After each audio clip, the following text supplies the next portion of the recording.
Welcome to the Legends of Iron. I'm John Anderson. Meet my co-hosts, Nick Best and Akeem Williams. We're going to have some amazing guests on the show.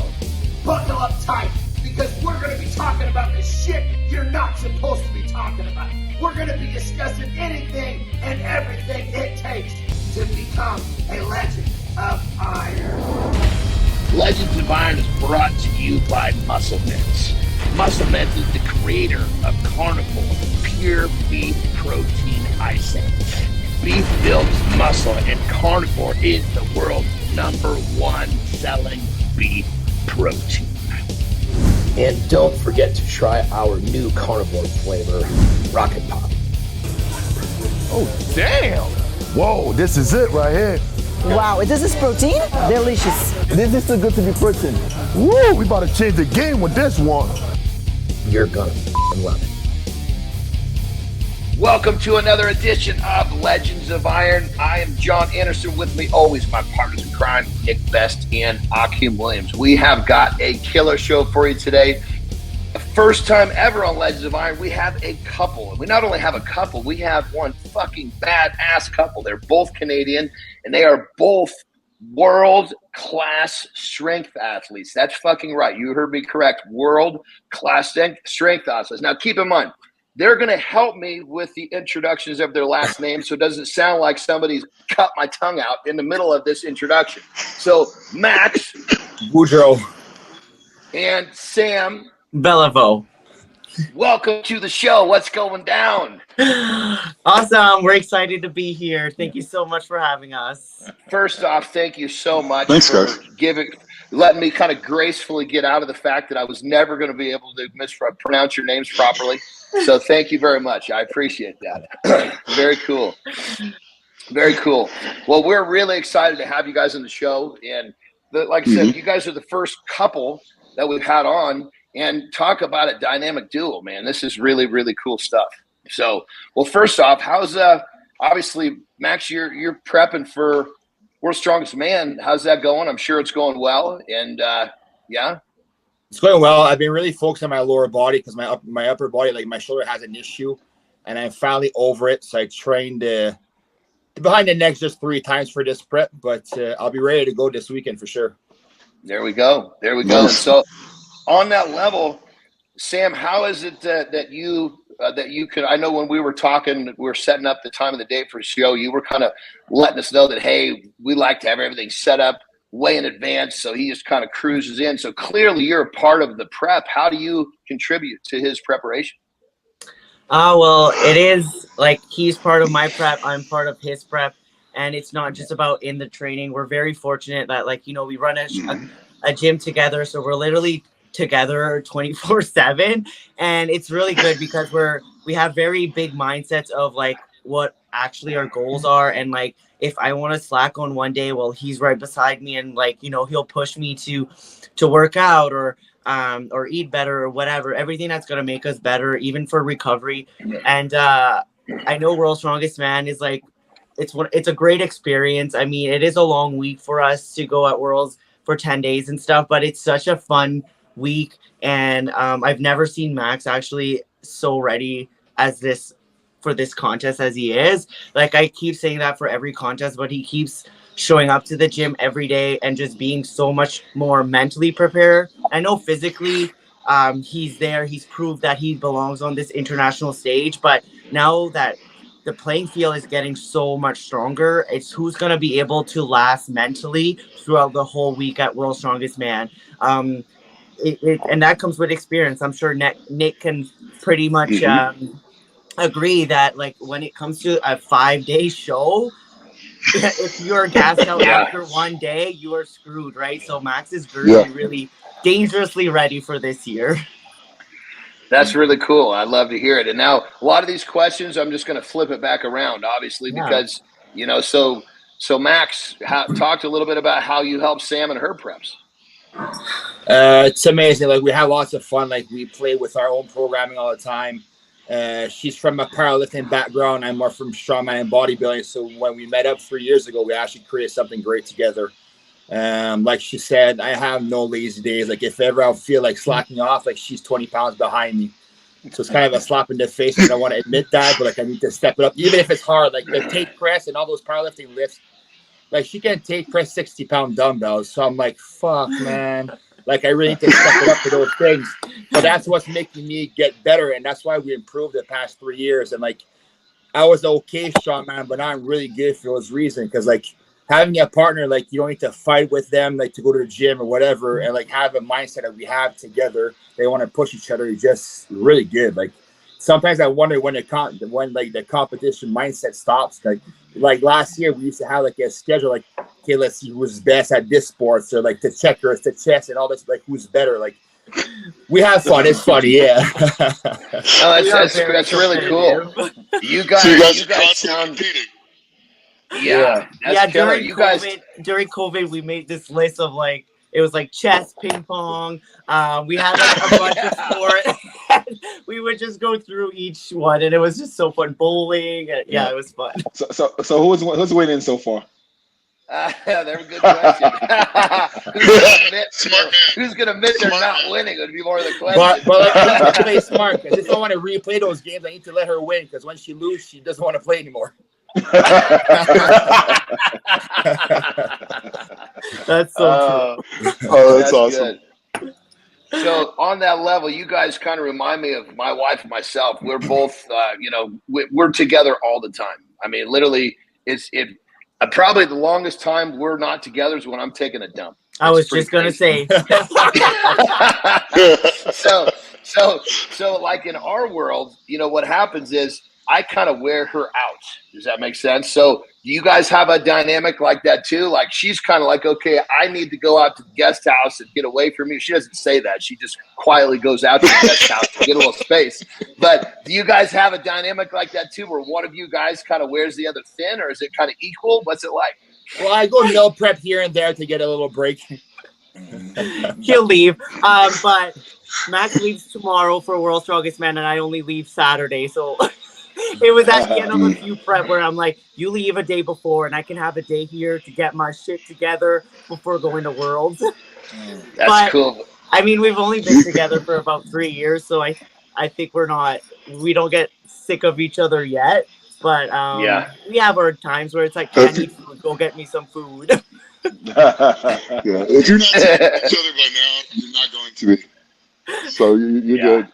It happens at about that 1.5 year mark to where it gets really, you're crawling on each other. So if you haven't had it by now, you ain't ever going to have it. I think it's good. Yeah. The cool thing about that is you guys are always together. So that little time apart, like a day or two, you guys miss each other so quickly, I bet, correct? That's how my lady are. Like being apart for 2 days feels like it's months, because we're together all the time. It's comfortable together, it's apart. Yeah.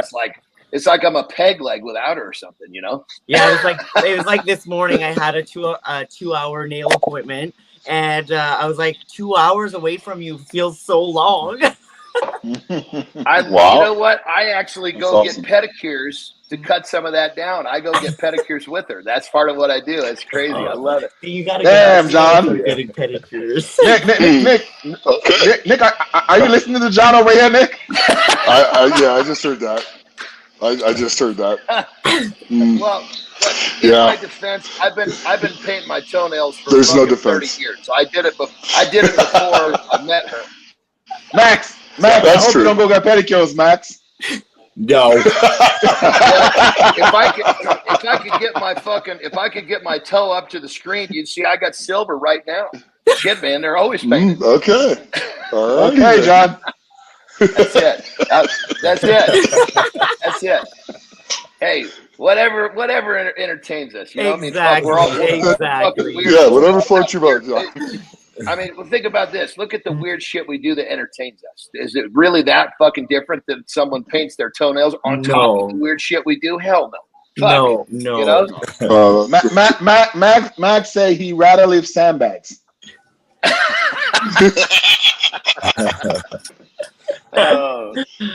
funny. I think I'd rather live sandbags. That's good shit. So why don't you guys each share some for each of you guys, one of the most intense favorite competition moments? It's always fun to hear a high-level competitor talk us through not only the event, but how you felt during those moments. Whichever one of you guys wants to start is fine. Go first. Yeah. Well, to be honest, like I've only really hit the international stage this year, and I was able to start my year off as at the Arnold Championship as an amateur, and I went there as a middleweight, and I was just under a 1 year post injury, so I had dealt with so much in 1 year, and hitting that big international stage has meant so much to me. And winning 6 out of 6 events that weekend just proved to myself that I was back and if not stronger than I was. But doing my axle clean and press event on the Rogue stage in front of just this crazy cool crowd. If you watch the video, you can tell how much fun I'm having. Yeah. And I have goosebumps talking about it. Like that was just really a good first moment in my international career where I was like, this is so cool and this is why I do it, because strongman is an entertainment sport, like, you know, like it's been like that forever. And it was just cool to share that part. And like Max was there competing that weekend. Like I think the Arnold Classic for us this year were just so special because we were both on a great stage. So that was like a huge highlight for me right at the beginning of this year. And then obviously a couple weeks ago when we were in South Carolina, being able to break that world record, and I guess that all-time world record in 2 weight class, and having Nick there as a ref, and then Max there, my dad, like it was just like such a humbling moment that it's just like, cool, this is what I'm meant to be doing, and I'm doing something great with it, so like let's just keep it rolling. So that was, for me, definitely 2 big highlights, and it just so happened in the last like 3 months. That's awesome, man. That's totally awesome. And those, you know, when you live in those times, it's almost like that, like you talked about having that day where you won all the events. It's almost like you're in this place where you don't want to leave. It's like this little part of your life that's like this perfect little euphoria. And you get to go back and you know, obviously you're always working for another day like that. But that's really cool that you already had one. You know? Exactly. It was just like all these hard months of like, you know, rehab and like building my squat literally from TRX squat to a barbell squat, and like just rebuilding everything. Like it kind of like all came crashing on like that weekend, and was like, this is what you did it for, to be able to prove to yourself that you are worth being at the top. And this is your spot. I was going to ask you what injury you came back from, and you kind of explained it right there.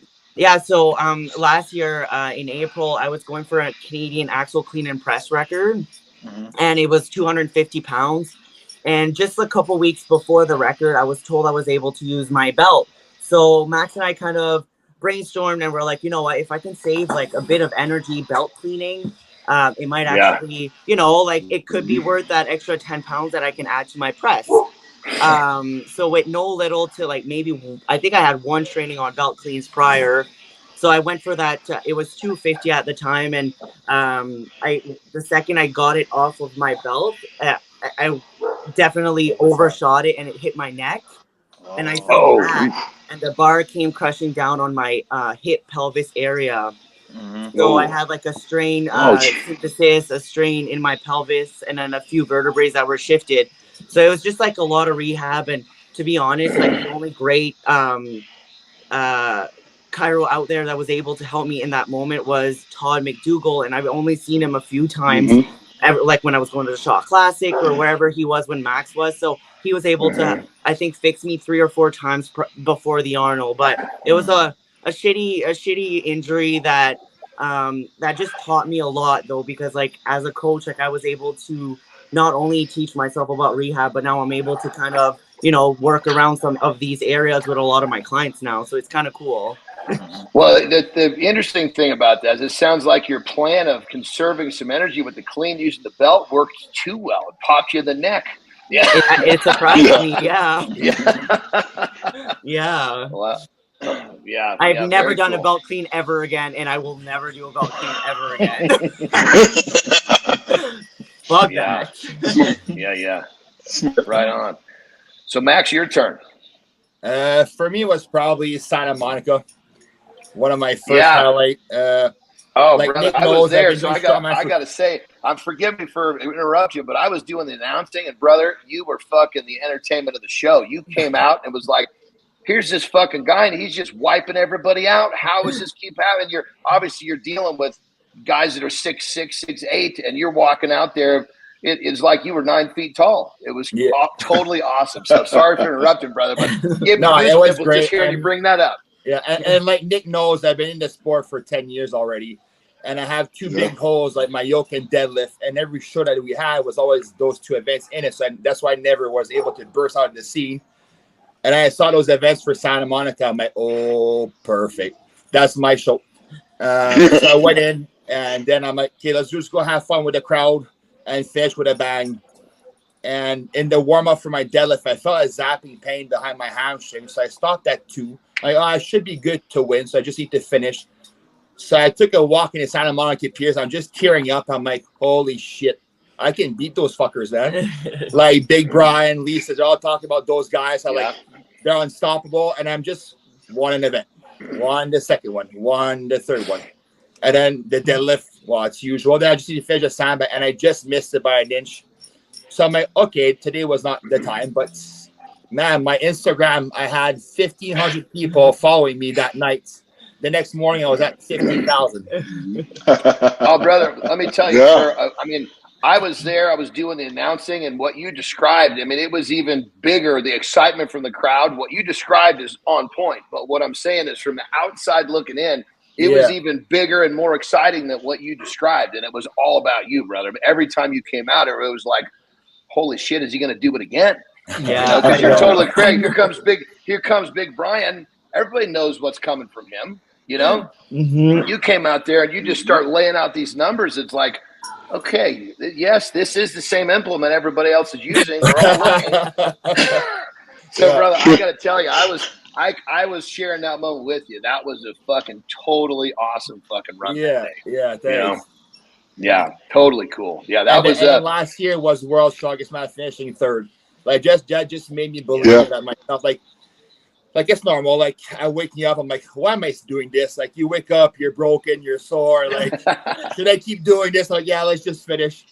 And so I get to the finals. My goal is to make the finals. And I'm like, okay, maybe I can beat 2 or 3 guys in the finals. After day 1, I'm in 3rd place. I'm like, don't tell him. Like, oh my God. So I'm taking a shower after the heat, and I start laughing.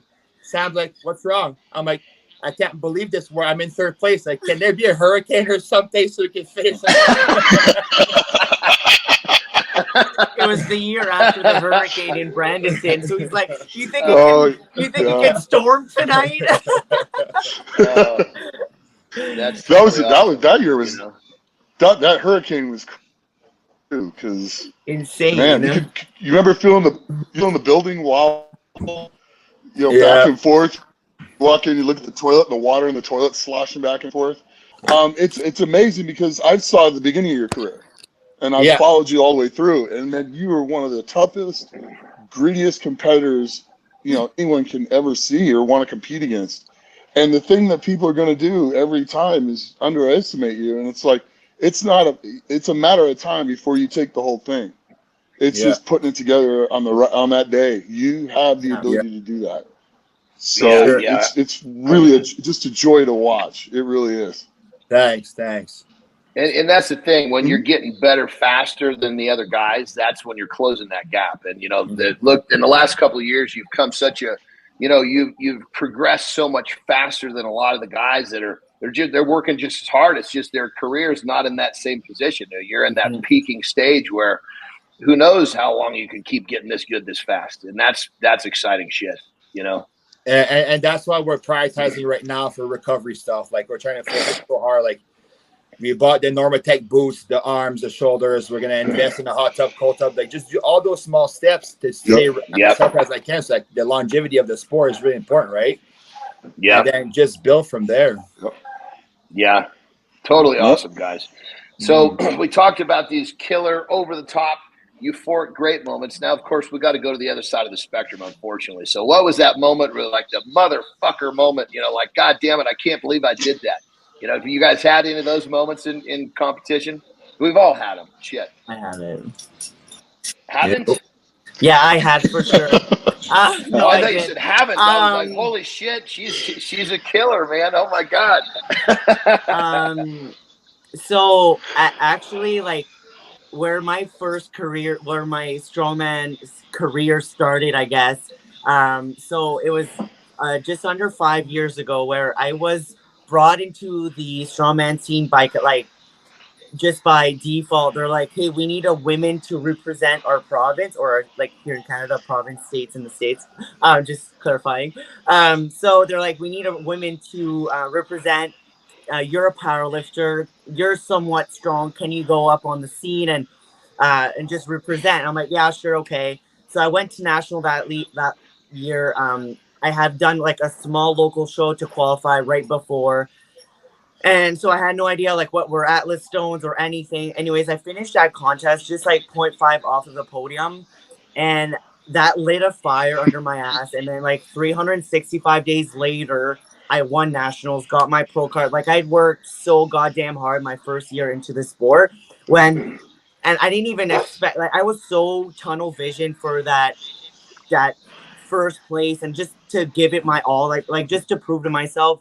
And I was so tunnel vision. I didn't even bring any clothes for the banquet or the award ceremony afterwards. Like I swear, like I was just so tunnel vision. And when they came up to me after the contest, I remember I'm laying down on the grass and my partner comes up to me and he's like, Sam, you fucking won. And that was just like a holy shit moment of like, I'm the best strong woman right now in amateur woman in Canada. I'm like, that was just like a, Sam, this is your calling right now. Like I was dealing with so much shit, like with work and like just like life general. And I was just like, this is something I can genuinely be okay at, right? So that was like my really big holy fuck moment of like, I'm so excited to have like, I was shown this sport where it could genuinely change my life, not knowing it was going to bring me to Max. But like, it was just like that big like moment of like, this is really cool shit, right? That was definitely my big first moment for me. Totally awesome. You get a thumbs up from me because you just put him in there. I like that. Yeah. Yeah, Max. Max, she's a keeper, Max. She's a keeper. I love it. Hey, I tell you what, they're both great. That's now we got to know how did you guys actually get together? Because you're a cool as hell couple. How did you guys connect? Well, I went to nationals in what? 2018. Not 20. Yeah, 2018. And holy shit, I had a girlfriend at the time. My ex was there at that time. And I see this fucking girl screaming and slapping the back of this guy's putting knee wraps. Like, who the fuck is this bitch, man? She's intense. And then a few months later, he played Oh, that's hilarious. Yeah, but nice, Max. It's through our pro Canadian circuit here that we were able to go to nationals together and meet that way. Yeah. That's hilarious. Yeah, that's really cool. That's really cool. And I even at that contest, I even asked someone, I'm like, "Who's this guy?" And then she's like, "That's his girlfriend. That's the ex-girlfriend." I'm like, "Okay, I'm out of there. Not doing business." Man, Max, you totally one up me, man. Totally one up me. Yeah, Nick, now we got to hear, Nick. We got to hear your story. When I first met Callie, I was going down to the Fit Expo in 2008, and I went down with my girlfriend. And so I met Callie the first time. I walk off the elevator, there's Callie, and we just stared at each other the whole thing. But I had my girlfriend with me at the time, the girl I was dating. And so, but I didn't have an ex-girlfriend there, so that definitely got me one-upped. And then, Callie's coming over talking to me, and I'm like, yeah, she's not going to be my girlfriend much longer. And we started flirting. And, 12 years of marriage later, here we are. Yeah, that's how it goes. It's been great. But man, you totally went up me. You got the girlfriend and the ex-girlfriend in the. And then, man, I didn't know where to look that day, man. What's that? Oh yeah, I was an athlete test there at my bag. I didn't know where to look, man. Oh, that sounds good. Didn't know which way you're gonna get the whop from. I love it, man. Oh go, bro. That's totally Oh, that's awesome. No, That's so awesome. So you guys, obviously, you're both from Canada. We know in Canada, strongman is extremely popular. I used to love to compete up there when I was active. Yeah. It's almost a different world. So you guys, obviously, being both high level, world elite, and Canadian, everybody, you talk to us a little. You guys are like a famous couple up there. Talk to us what life is like as the dynamic duo of the strongman world. Both Canadian, living in Canada. What's it like when you're out and about? Do people come up and talk to you and chant as you walk down the street? And well, not really, because basically we go home, come to the gym, turn on people, go to Walmart, buy food, back home. It's like, but no, what you were saying, on top of that, we just took over Strongman Corporation in Canada right now, so we're actually the head of all the amateurs. So we're trying to grow the sport like that as well. So yeah, it's been great. It's a lot of work, but we're really busy. And like it makes us have really genuine connections though with like every athlete, like not just on the top of like we're great athletes, but people now like really genuinely they really how would I say that? They see what we're trying to do. They're supporting them. So they're really seeing what we're trying to do for the sport in Canada, and they support us. They love us for that. And like we have a lot of messages of people being like, "Are you guys going to be at this show?" And we're like, "Well, if it wouldn't be like 80 hours away, we could, but like we have to go here or whatever." Canada is so big, right? So it's like it's hard for us to be everywhere. But we're very fortunate because it gave us so much. The sport gave us so much. I just feel like we need to get back to the sport to grow. So we're like, every weekends we're on the road somewhere, like to some contest somewhere that we're hosting, and it's cool. The National Amateur Championship is going to be here in our hometown or where we live now. So, I mean, I think that's going to also drag a lot of people here because people want to see what Max and I can put up as a national. Yeah. And, it's been great. I think people it's kind of weird for us because we're very not used to it, but people do look up to us and they, it's fun. It's actually really cool. We take it out all as a positive, and it kind of fuels our tank of motivation because we all know that we're not always motivated, but if you have genuine people that follow and support you, it makes it a little bit easier. Yeah. Well said. Yeah, that's really cool, guys. Really cool, guys. I mean, in the sport in general, you guys are a dynamic duo, let alone both from Canada in a country where everybody loves strength and strongman. So that's really, really cool, Yeah. I didn't know you guys were taking over the Strongman Corporation in Canada, so that should be a great venture for you guys. Congratulations. Yeah, it kind of like the old federation hasn't bloomed at the way that we wanted the sport to do during the last few years. So with the pandemic and stuff, it kind of just went to shit, really. And then when we got to Dion asked us if we wanted to take over the sport here in Canada, we said, hell yeah, like it needs a lot of loving and we are all in for it because we want to give back to the sport. And it was all given to us, and it's like we started from the ground zero and we're making our way up, but it's great. We have a huge team in Canada that's helping us, and we're very, very lucky. That's really cool, guys. And then obviously you'll be working in that as it develops. At some point your careers will kind of start to cool off, but you'll still be involved in the federation and grow in the sport.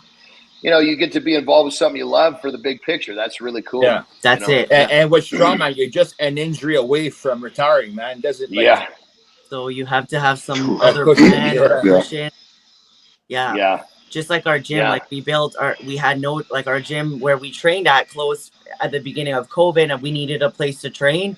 So we kind of just gathered a couple pieces of equipment, and we have now we started in a small bay gym, but then we expanded as we were growing, and within a year and a half, it's going to be 2 years in fall. We almost have 3,500 square feet and a huge backyard. Like and we're still private. We're not even open to the public, which is great. So Max doesn't have to wait for a squat bar or something. We don't want that to happen. Well, that's kind of our thing too. Like, I don't want to wait for my own leg press. So we keep our gym private, and it's working. I mean, we build what we want to build here as a family, and it's great. But how many people do you have that work in your private facility there? We both maybe so it's all one-on-one clients and classes. We have maybe 5 members, and the rest are like we have maybe a roster of 50 one-on-ones. Yeah, with Nice. classes. Yeah, nice. We just So hired. We just took on a couple other trainers to help us out because, like, example, we leave that next week for Worlds. We wanted like the people to stay on track and stuff, and they genuinely love that. So we have a couple of trainers that are helping us out here in the gym, and it's been great. And that's a great model. Yeah. With business model, when it comes with COVID comes, you can maneuver around whatever the guidelines are and still thrive as a business. So that's really cool, guys. Yeah. Congratulations. You know. Thank you. Yeah, and obviously with your guys' career and you being this cool couple, that business is only going to get bigger and bigger. You know. Yeah, last year it was our first year running, and there's about like how many gyms in Thunder Bay? 20 to 30 gyms in Thunder Bay, and we actually are in our first year of running. We finished top gym in the city, so that just showed how much great commitment we had from our members. That is totally awesome. Congratulations, guys. It's a competitive market. When you guys, I mean, it's really a testament of who you guys are. You stepped into the market and took it over in 1 year. Yeah, that's pretty cool. And we're not from here. That's the funny part. Oh, really? No, we're not from here. Wow, that's just, I guess it just shows your star power. You're known wherever you are. Yeah, you know, really, really cool. Yeah. So talk to us about your inspirations. Obviously, each one of you guys had an inspiration that got you started doing what you're doing. Why don't we go ladies first? Let's start with you, Sam. Yeah. I think I grew up playing hockey. I played probably close to 20 years of great hockey. I played all with guys, competitive. I played up to university, so I was always a competitive athlete. I've always had different types of mentors out there. From hockey players to especially female athletes. One that I could really relate to would be like Serena Williams. She's just one great person to look at a lot of her positive things in her life, and she's really whatever she's gone through that just made her better in her sport. And I just think that's really cool. If you have some bad shit going on into your life and you can turn to the good iron, I think it will show some character in your life in general. So I just really like that from her. But like as a power lifter, I had Laura Phelps, obviously, as a great guidance in my corner. I was able to be under her coaching for a few months before I transitioned over to Strongman. But Laura Phelps, I think, is just someone I can truly look up to in like terms of business, as athlete, as who she is as a person herself. Like if you've ever met her, she's just a great person. And she has her gym, things that I could look up to. Like I wanted to own a gym when I was younger, and etc. So it was just great. And then obviously when I came into this sport, there was just so many great athletes at the top, like Donna and Andrea. There's just so many, and like the women's field is just growing and getting so much bigger. Mel Peacock was one of the first athletes that I was able to compete aside with when I first got into national, and I was like, who's this blonde chick? Like I just want to be like badass like her. So there's a lot of women's out there that are genuinely great ambassadors, and it's cool to be, I think, now kind of one of them. Where like don't kid yourself. So. You are one of them. Don't sell yourself short. It is kind of cool, but it's always fun to be able to chat with them and talk to them and get motivated with the women's at the top when you get to that level. But there's a lot of inspirational people out there. And it's crazy to think that there are a new fleet of younger female athletes coming up looking at you the same way. Yeah, I know, it's cool. Pretty awesome. Yeah. Yes. What about you, Max? For me, well, it's funny because actually Hugo Javal actually came to our high school back in grade 9. And then he just doing a meeting, just talking about like what he did and all that stuff. And he grabbed our smallest teacher was doing overhead press with him. I'm like, look at this retard, man. Like, why is he doing stuff like that, But I'm there now. I was always the smallest guy in high school. Like I weighed 170 at 6'4". And I was just lucky enough that the gym closed and capped, and my best friend actually brought his gym set in his garage. So that's how I actually started.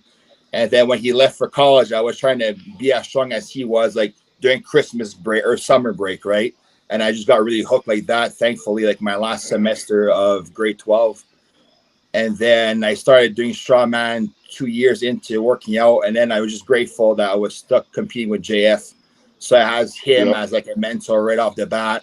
And then just watching YouTube like all day, like all night, because I was working for security, watching Brian Shaw's video about like how professional he is, all his approach and all that stuff. And I'm just really grateful now that I'm part of his team. So it's really unbelievable. But it was a long journey. People think I just blew up and seen, but it's been 10 years of working. Yeah. Oh yeah. No, it's, you know, it's what people don't realize. It's that 6, 8, 10 years you put the work in when nobody sees. And all of a sudden you burst onto the scene. Everybody says, where's this guy come from? No, he's been doing this a long time. You just didn't know it, you know, but that's exactly it. You know? Yeah. I mean, that's that day at Santa Monica, there was a lot of people thinking that about you. Like, where did this guy come from? You know, you were just destroy all these guys that everybody knew were going to do well. And all of a sudden you're turning them upside down. That was exactly what they were thinking. They didn't know you've been doing it for 10 years, you know?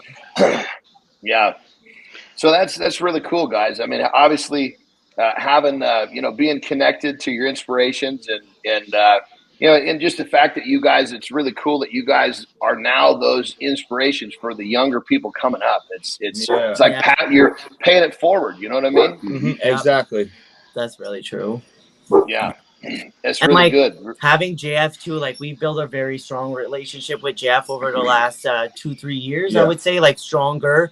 And like he's just been like very, very good for us. And like anything, like he's kind of like our big brother, like where we could ask him anything, and everywhere we would go, he would take really good care of us. Like when I wasn't able to go at Max for Max's first World's Strongest Man because it was during COVID and whatnot, but like he was like, you know, beside like JF was there. It was just great. Like he's been really taking good care of Max and myself, and it's cool that he was there for the last few years. Unfortunately, with what happened, but I'm sure his name will still remain in the game, and he'll make an appearance when he gets the chance. Yeah. How's he doing, by the way? Sounds like you guys have a pretty close relationship. How's he doing? He's probably back at the gym this week to train upper body. Really?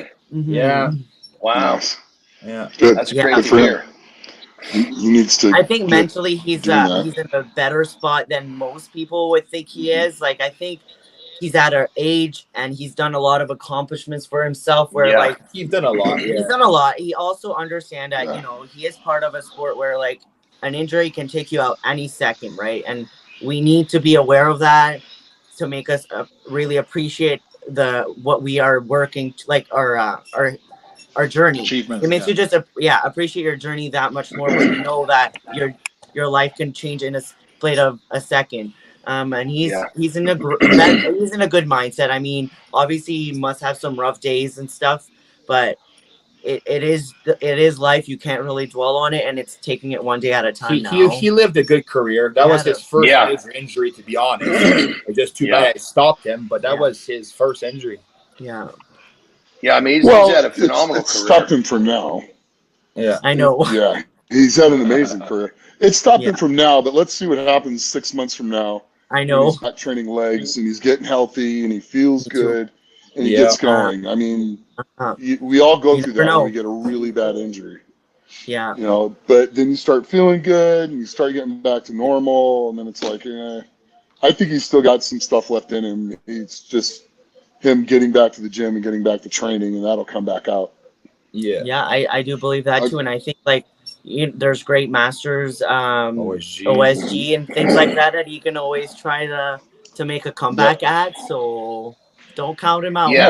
No, I think if he makes a choice to come back, I think he'll be fine. It's going to be what does he want to commit himself to? It's going to come down to. That's all. It's a simple choice in his mind. He's going to say, okay, I'm hitting the throttle full bore again, or he's going to say, I'm just going to kind of keep it running, but I'm not going to put myself at that type of risk again. But he can do whatever he chooses to do, no question about that. I mean, the late in the last couple of years, the deadlift on the guy just phenomenal. Keeps going up. He never stopped getting stronger, man. No. My God. It's like, I mean, you got guys that are struggling. He just walks out there and just kind of stands up with them. Never mind his deadlift, his squat at the Arnold. Oh, I know. Yeah, the squat was amazing. Yeah. He got out that surgery. It looked like he had way more left in him too. Yeah. John went over to see him after his surgery. He's like, "I'm sorry, John, I didn't do a 1,000-pound squat." That's not what he said. Yes.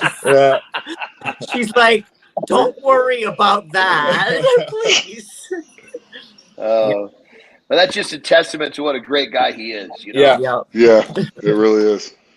Yeah, very Man, very cool. Funny. So with I'm sure you guys probably run into this, with all the influence that you have in Canada and the younger athletes coming up, you probably have people ask you, for advice. But for for our listeners, what advice would you give to the young up and comers that are kicking and scratching, trying to get to the level that you guys are on, that international scene? What advice would you give to the youngsters coming up? The best advice, the advice that they don't want to hear, man. Take your time. Take your time, build your joints, build your tendons, because it takes a while to build those up. And if you build too fast with a shit form or whatever, like focus on your form, because we're gonna go under weight load that you can snap really easy.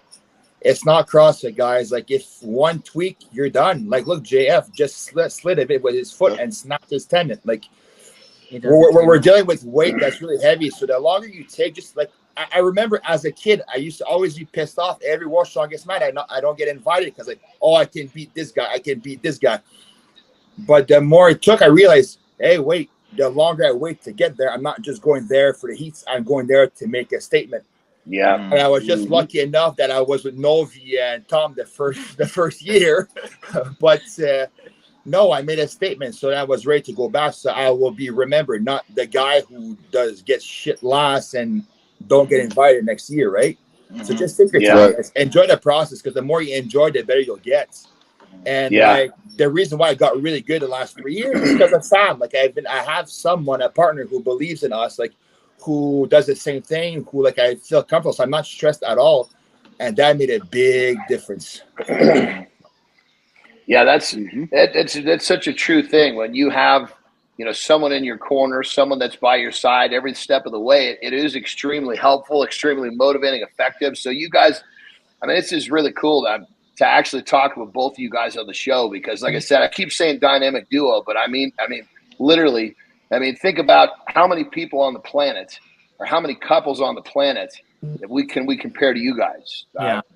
There's nothing. You guys are kind of you're a really cool couple, and I'm stoked that we had you on the show. It's been a lot of fun talking with you. Absolutely. Yeah. And obviously the fact that you guys are sharing your knowledge with our listeners, we're really thankful for that as well. So what type of advice would you give, say, another couple that was both trying to do what you're doing? What would you say? Advice to the couple? Yeah, she's all yours. So I'm gonna be honest. Like, don't fake it for your partner. Don't do it for the wrong reasons. If it comes truly from the heart and the mind, you will be successful. We don't bullshit anything. We don't fake anything for the gram or whatever. We are genuinely ourselves. And I think that makes a huge difference. We don't fake anything. We literally, what we say we are, and we work hard because we love working hard. We are not, by means, we're not fucking perfect at all, but we generally do everything we do with our heart, and that just makes a huge difference for us. That, and if the couple are actually training partners, like you need to set boundaries, man. Like when you train together, you can't be couple-ish or whatever, like what you want to say, because or oh, good job, honey, when it's not good.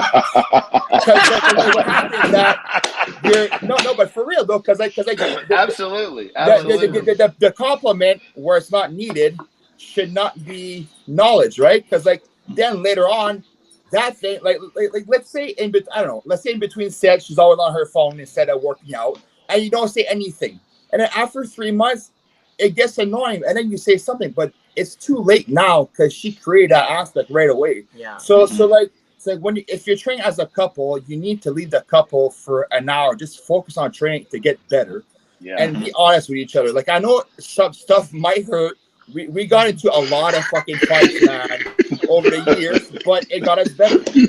Like, you need to understand that there's training partners and then there's couple aspect after. Like, it's okay in between sets. Like, yeah, I'm sorry, I fucked up. I should have been nicer, but let's be real. Oh man, I know this all way too well. Way too well. That's very good advice, though. Yeah, it is. Yeah. That's So a gem just right to make there. sure. So And you're like, yeah, basically like don't baby your partner. Don't like. That's a really good point, because like we both really dislike like yoke and deadlift, or not deadlift as much, but like yoke. And like, I know Max had to do yoke, and I called him out like probably how many times during this prep. I'm like, you're not done. You're doing yoke, and he's like, well, I might do it tomorrow. I'm like, no, you're gonna go in there right now and do it, and then you'll have your right. Like, I mean, like we really.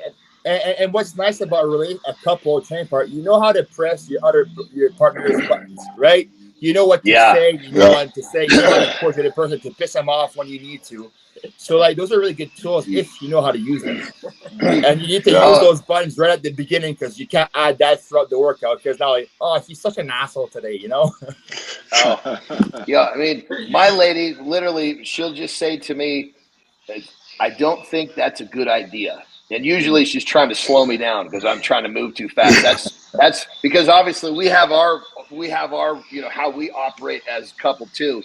And obviously we've been together for almost 20 years. So it's the language is pretty dumbed down to really simple shit, you know, like you know, I don't think that's a good idea. You know, obviously, but I love your advice of it's two modes. You got couple mode and you got training mode. That makes it so clear and so simple. For anybody, you know, obviously couples that are trying to get into strength together, because I know there's a lot of couples that both like strength that try to do it together, and unfortunately, it wrecks a lot of relationships too. You know, because they don't know how to manage it. So, killer advice. What good stuff. Well, we both came out of that like that type of relationship too. Like prior, like I think we've had both our relationships prior to ours that like. We tried with the gym couple thing, and it was just kind of fake, or it was different, or it wasn't, you know, genuine or whatever. And that's when we met. It was just so easy for us because we were both on different but same levels. And so the big question now, I know you guys both strong men, both eat a lot of food. How does that work out? Good question, huh? Well, it's funny, right? Because she has a weight cut. Okay, so like, and her sister just moved in with us, and she's a foodie like me, so we like to go like for a Walmart run for snacks, and like, she gets pissed off because she doesn't want to eat it, but it's there, so she starts eating it, right? So we need to find the perfect balance. But we eat a lot. We actually do eat a lot. We have like this meal prep company out west that sends us meal like weekly or bi-weekly or whatever, and we try to eat generally a lot of food. We were both under Nathan Pathan for a while. Max is still prepping with him through, going into Worlds. What we just and we like as big people like us, you just generally have to eat a lot of food. I think like I do still have a weight cut and stuff, but if I eat a lot of good food, I won't be over my weight cut or my weight class, right? Like you can, but you can't really overeat a lot of good food. So it's generally just eat a lot of food all the time. And eat food that you enjoy eating, because if you don't enjoy your food, you get bored, and then that's where you start cheating, right? Often. Very true. No, I understand the whole part about having food in the house that's not wanted there, Sam, because you know my wife, when it's just us in the house, where basically our kids are gone. When they come home, she gets food that they're going to eat. Well, when I eat that food, I start farting up a fucking storm, and she gets all pissed off about me farting. I'm like, listen, what do you want from me? You put that shit in the house, you know I'm going to eat it, and you know the side effect is some gas you're going to have to swallow. So stop busting me up and go put that shit in the house. You know? Yep. See, for me, it's not the farts. It's going to be the next morning where I feel like all poofy and like. I'm like, oh my God, we did that shit last night, Max. And then I'm grumpy. And then he's like, okay, we're going to eat good now for the rest of the week. I'm like, finally. I I just gotta get a little grumpy, and then we're good to go. Oh, that's cool. I love it. Nick was going to say something. I'm not sure. You Oh yeah, what were you saying, Nick? Well, I was going to bust kind of Max's balls a little bit.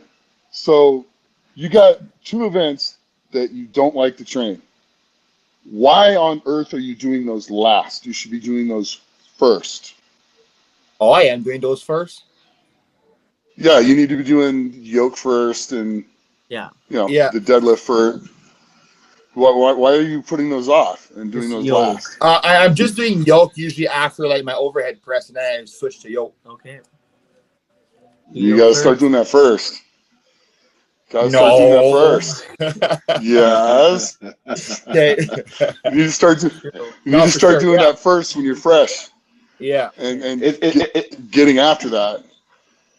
Max, he's actually he's very right, because me being a professional bodybuilder, I hate training abs, and I would usually put it at the end of the workout, and I would just bullshit it. Yeah, I'll just bullshit it the whole time. So what I started doing recently, I started doing them at the beginning of the workout, and it's made a huge difference. For sure, I believe it. Yeah, for sure, I should do that. Very true. Yeah, that will tell you that obviously the old man has spoken. So you've got your direct orders, Max. You know, Sorry. Nick has got all the experience coming down the pipe here. He's just he's looking out for you. Listen, what sucks is that she heard it.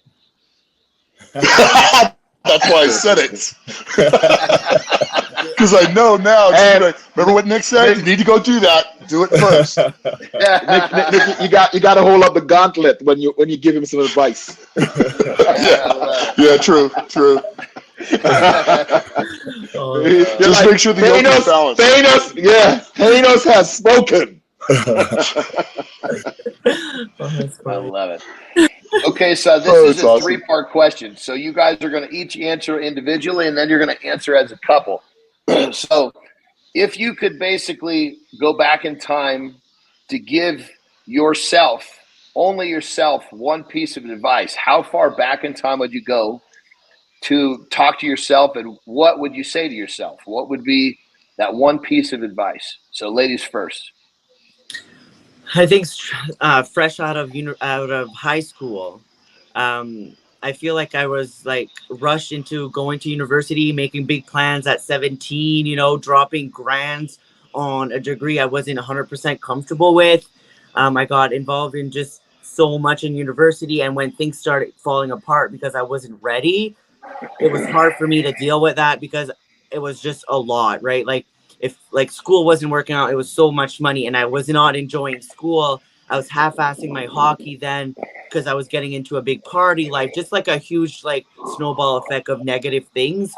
So like my biggest advice to myself then would have been like, take a second. If it's a year, you breathe, you go out there, get the experiences you need to become a better, stronger adult moving into the adult life.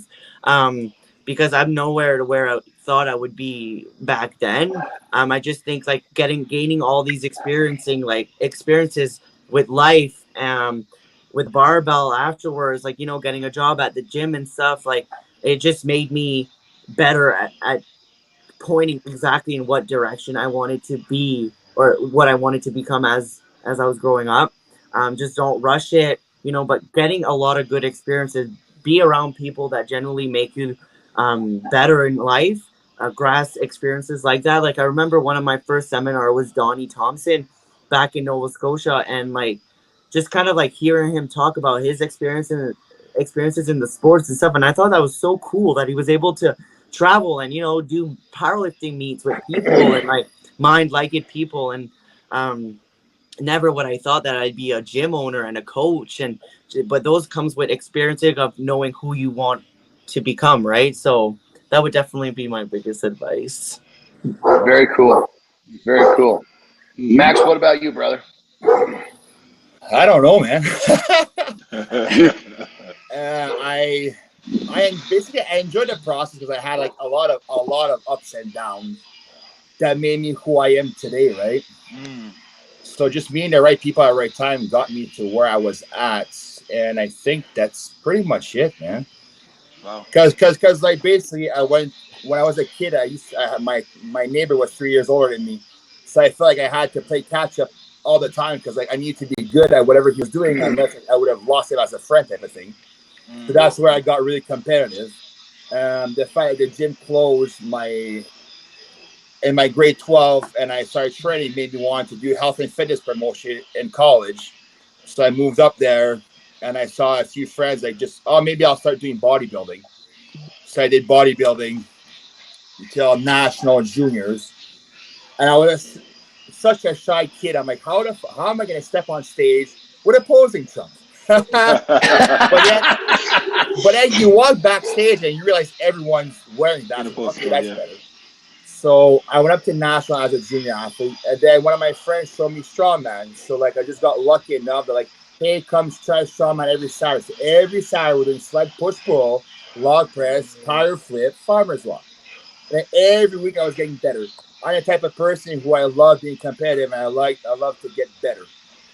So I just started doing that, and then after college, it wasn't working in Sudbury. I moved back to Timmins. I tried to open a gym there. It wasn't successful. So I shut that down to move to Thunder Bay, where there was a lot of more strength athletes. So I moved here, and then when I met Sam, and then she moved here, and then we just expanded, built a gym, and then here I'm at now. So like it was a long journey. I need to do bankruptcy throughout my old gym because I wasn't successful enough. But like all those things lent to this day to be the person I am today. So like, yeah. I don't really have an advice I should have gave, but like maybe like be smarter with my money. But besides that, pick the girls like right. But like pick your girls right, Max. But like those are all things that brought me to who I am today. So I don't. It's interesting. It's interesting. He picked you. It's interesting, Max, because you're the second person on the show that actually said they wouldn't change a thing. So I find that pretty interesting. It's cool. You're the second person, yeah. So cool. So that means you're happy with who you turned out to be. That's pretty cool. Yeah. Now, yes, but 3 years ago, no. Yeah, I actually that question was asked of me when I was on a podcast once, and I thought, damn, that's a good question, man. Well, I'm going to start using that for ours. You know, it's really interesting to get someone's reflection like that. Really cool. So now, as a couple, if you guys could go back you got to answer this individually. So basically, Sam, if you had to go back to a certain okay, Max, you got to go first this time. Okay. So if you had to go back in time in this 3-year period of your relationship and you could give yourself a piece of advice about your relationship, what would it be? Oh. Damn, Nick, you put him on the spot. I would have probably messaged her earlier. Okay.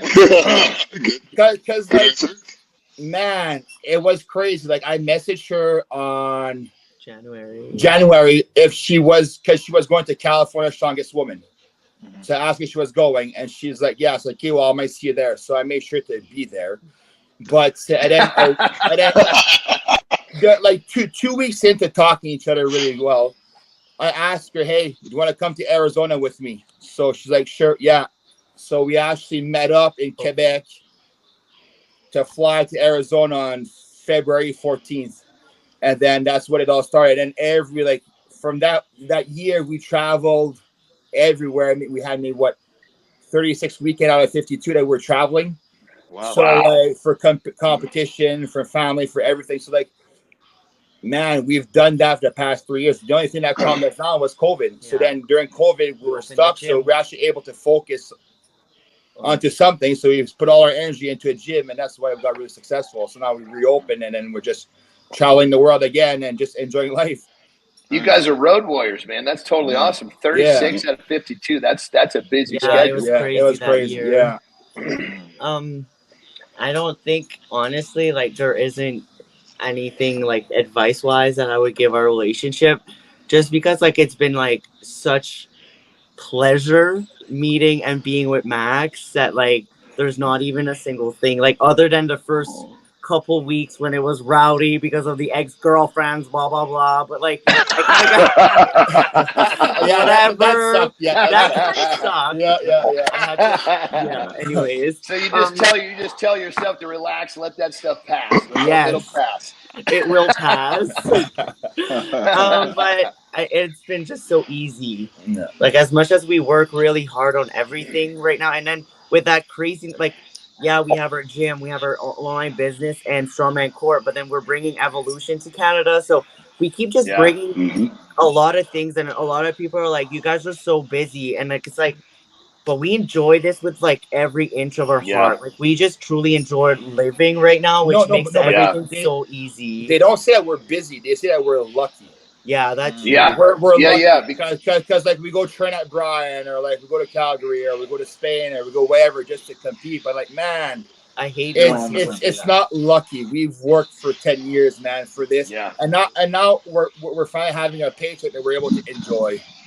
Right, so now we're just riding the life, enjoying the moment until you're living your dreams. There. Yeah, I mean, you guys are living your dreams, and the best part is you guys get to do it side by side. I mean, there are very, very few people on the planet who get to live their dream at all, let alone get to live their dream and have their other half live it beside them doing the same thing. So, I mean, really, really fucking cool, guys. Yeah, that's cool. Yeah, absolutely.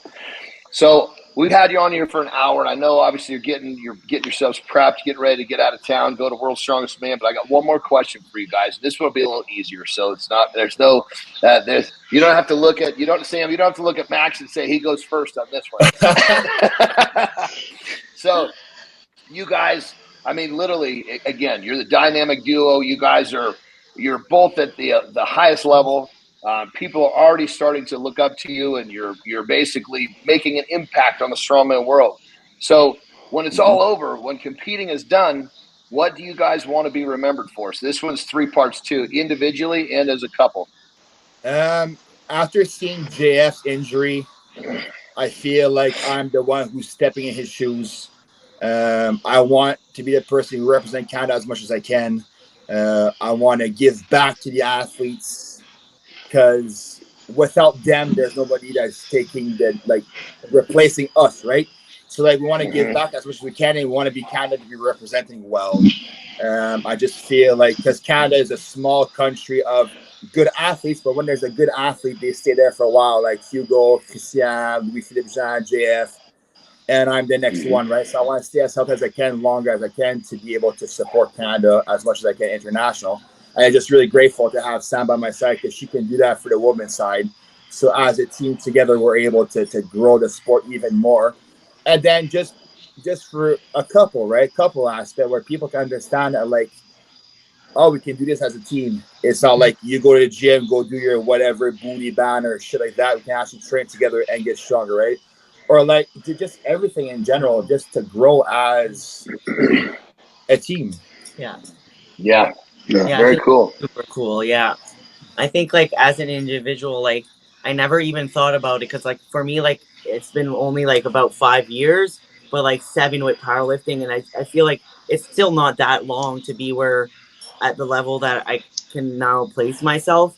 But I've always said this, like, since day one, it's like, if I can inspire one goddamn person, like, I am good, right? Because if we can all inspire one person, we'll all be inspired.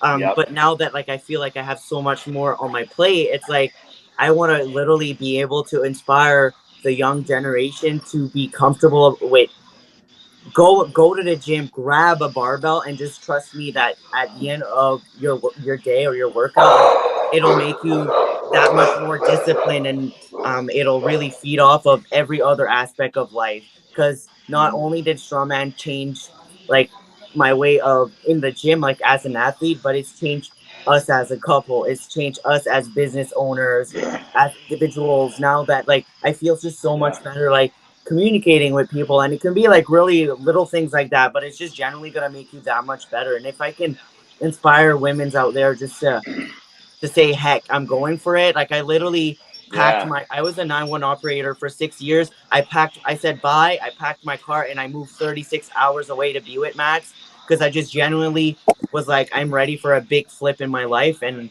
it's awesome what the gym has done to my life. Like I owe it all to the barbell. Really cool. Oh, Yeah. Really cool. It's awesome.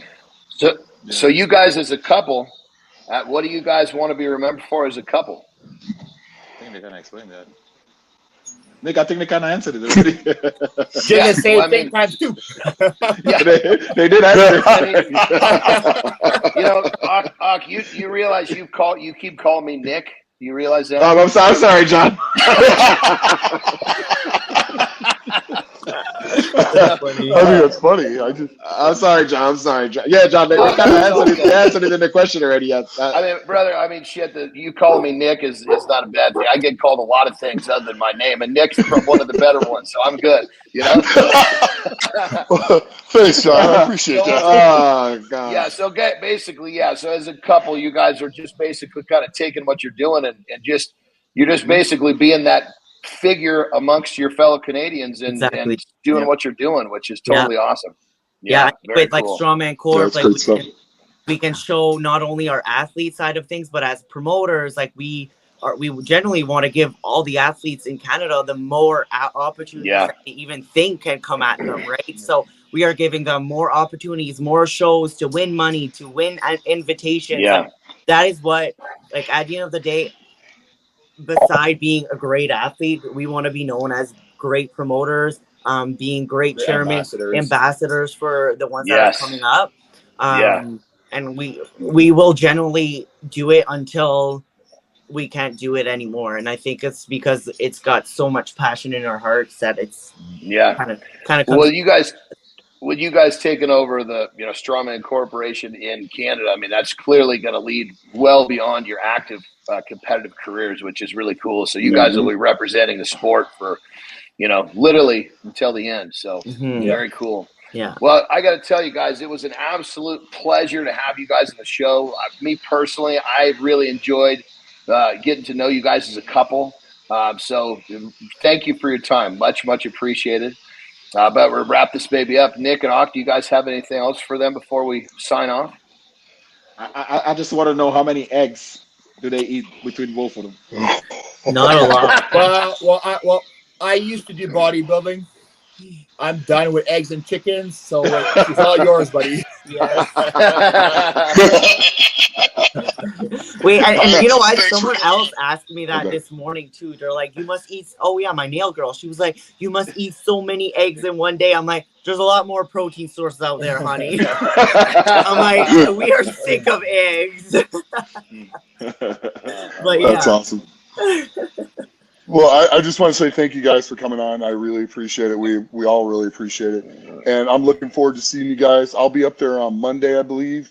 Cool. So I'll see you at Worlds on Monday. Perfect. It'll be good stuff. Absolutely. Yep. Good Absolutely. luck, Max. I was going to say, as luck. an individual, as the show, we want to wish you the best of luck, brother. We're pulling for you. So go up there and do what you do. Just make it another Santa Monica, and you're going to be just fine, my brother. Big deal. Oh, yeah. That's it. Another podium. Well, thank you guys for coming on the show. There is another edition of Legends of Iron. We've got, like I said, this is the premiere of a couple, the dynamic duo. They give you tons of great information. As always, we're here to help you guys be the best versions of yourself. And Max and Sam drop some serious pearls of knowledge and advice on you, so I'm sure this show will be helpful. Thank you for watching. We'll see you next time. Legends of Iron is brought to you by Muscle Mix. Eating like a bodybuilder is not cheap. I mean, have you seen the recent cost of steaks lately?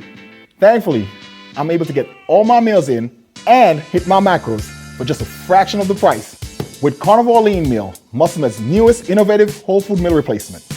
Compare Carnivore Lean Meal to a typical bodybuilding meal. Carnivore Lean Meal stacks up in protein and carbs with none of the fat, but a carnivore shake is only about $3 per meal. Get my 6 meal in. This is what I use right here. This is meal number 6. It's my Carnivore Lean Meal. It's a combination of carbs combined with protein. It's actually made from real sweet potatoes and white potatoes, so can't beat that. Tastes awesome. Love that product. And to top it all off, guys, it's lactose-free and sugar-free. Stop overpaying for your meals and eat clean with Carnivore Lean Meal. It's better than any meal you can cook yourself at a fraction of the price.